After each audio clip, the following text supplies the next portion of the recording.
May I come in, sir? आइए आइए। Good afternoon, sir. Good afternoon, ma'am. Good afternoon, sir. बैठिए।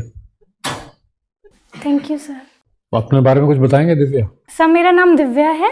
मैं हरियाणा के महेंद्रगढ़ डिस्ट्रिक्ट से हूँ। मैंने अपनी स्कूलिंग जवाहर नवोदय विद्यालय से की है।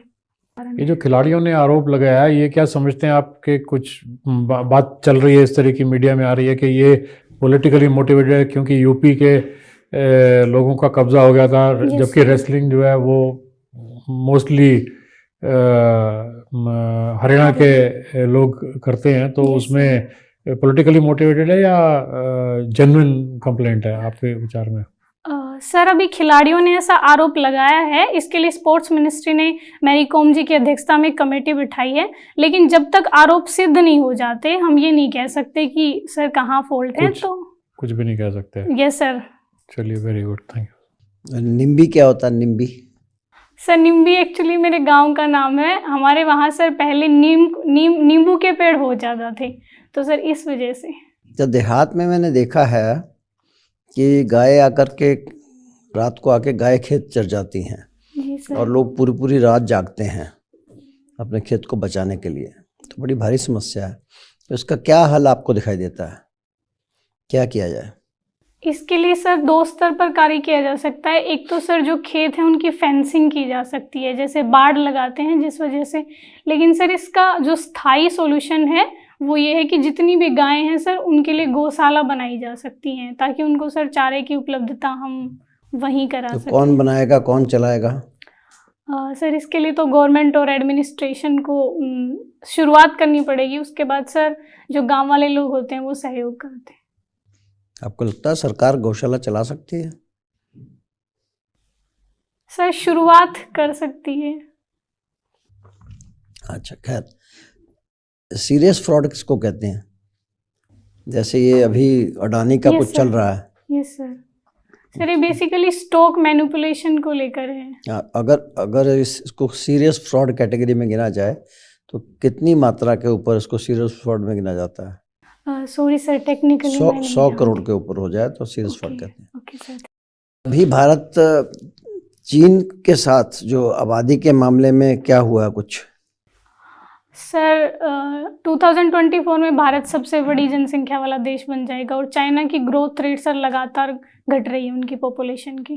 तो जो आबादी है इसकी क्वालिटी को कैसे नापा जाता है? मतलब क्या क्या पैरामीटर्स हैं जिससे बताया जाता है कि भाई इनका जो ओवरऑल हेल्थ है वो अच्छी है? सर इसके लिए ह्यूमन डेवलपमेंट इंडेक्स है। उसके मुख्य आइटम क्या है उसमें? उसमें सर एक तो हेल्थ एंड न्यूट्रिशन है सर, दूसरा सर ईयर्स ऑफ स्कूलिंग मतलब एजुकेशन है, और तीसरा सर क्वालिटी ऑफ लाइफ। तो आपको नेशनल डिजिटल यूनिवर्सिटी के फ़ायदे बताइए। Yes ma'am. और ये बताइए कि उससे नुकसान क्या हो सकता है? मैम नेशनल जो डिजिटल यूनिवर्सिटी है उसका एक फ़ायदा ये है कि मैम इंफ्रास्ट्रक्चर की हमें उतनी ज़रूरत नहीं होगी डेवलप करने की। हम डायरेक्ट ऑनलाइन गैजेट्स के माध्यम से बच्चों को इनरोल कर सकते हैं, पढ़ाई कर सकते हैं। और दूसरा मैम ये होगा कि हम हाइब्रिड एजुकेशन शुरू कर सकते हैं इसके माध्यम से।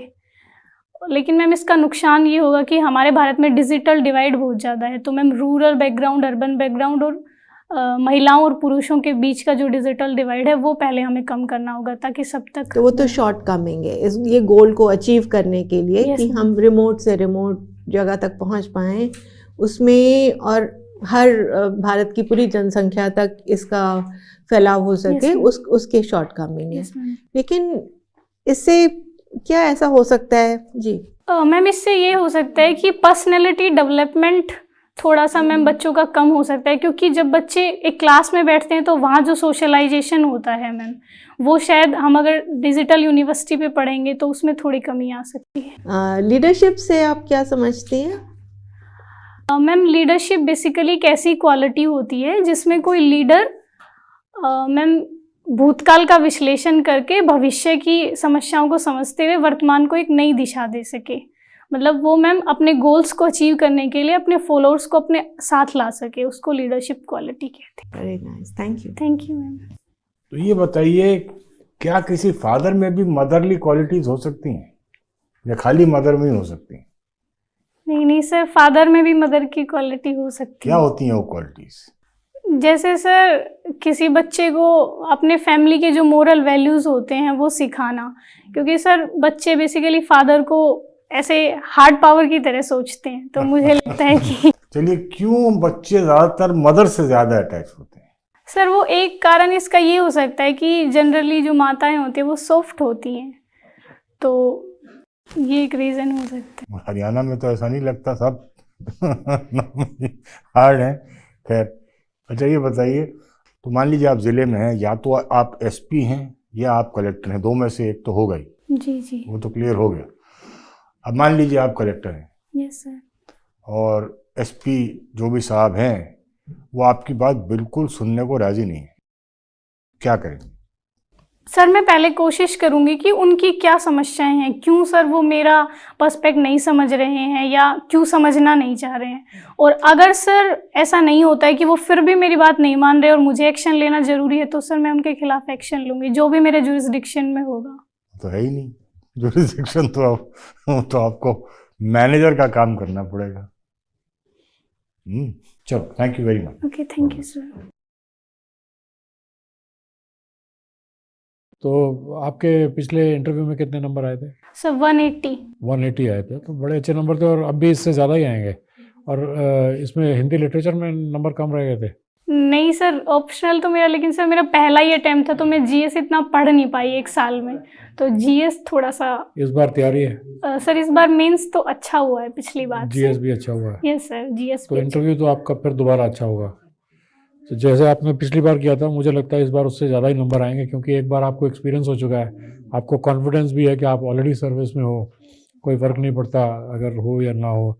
तो मुझे लगता है आप पहले से ज़्यादा बेहतर करेंगे, अपने पॉइज है, सब कुछ ठीक है, बहुत बढ़िया तरीके से आप जवाब दे रहे हैं, सब कुछ अच्छा है। थोड़ा ब्रशअप कर लीजिए अपना जीएस और सब्जेक्ट के बारे में। मैम मेरे कॉन्फिडेंस कम तो नहीं नहीं, लगा। नहीं, कॉन्फिडेंस की कमी नहीं है आप में, सब बढ़िया। ठीक है। प्रवोक Okay. नहीं होना, Okay, इम्पेशेंस नहीं लूज करनी है, चाहे 4 बार वो चीज, दिमाग ठंडा रखना है, ठीक है। दिमाग ठंडा रखो, क्योंकि वहां कई बार जाकर हम लोग ना, यस स्पेशली लेडीज, और बाकी जब आप उत्तर देते हो तो जिसको उत्तर दे रहे हो उसके अलावा भी सब पे थोड़ा सा देख लिया करो।